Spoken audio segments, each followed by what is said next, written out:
don't sweat. You're like, Faker's behind me. I know, right? I'm like, even though I only have a mat on the floor, I think he's in the bed. Oh, Faker may be in trouble here. Deathmark tries to clean it up for Ryu. Oh, look at the cleanse, look at the moves. Faker, what was that?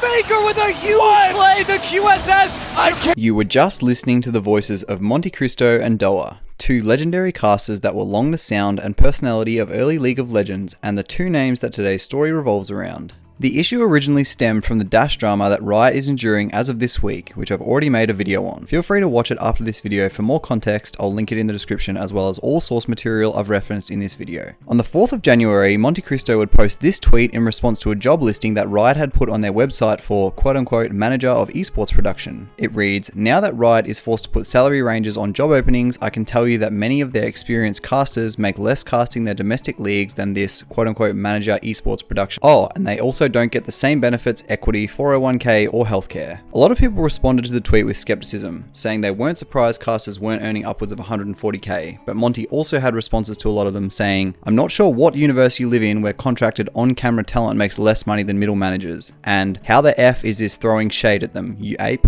I am pointing out that they make less with no benefits. I have always respected the crew I work with, as anyone can tell you." To this whole debacle, his ex-co-host Doa subtweeted and said, "I can add to this and say I've heard from people within Riot and from people at companies that have produced events for them that at times Riot has mandated caps on caster day rates. Pretty sure it should be the broadcast company's job to decide talent pay." A user responded to Doa's tweet expressing his disdain, to which Monty replied, "It's also illegal since it's wage fixing, but they have done it." This is supposedly because if a freelance caster goes to one of these other companies and gets a higher salary, they would obviously go back to Riot and demand more pay, as a Redditor worded it. This is an ongoing issue and I will make a part 2 as it develops, so make sure to subscribe to follow along. What are your thoughts on the issue? Let me know in the comments below, and for more League news, click the video on your screen. See you in the next one.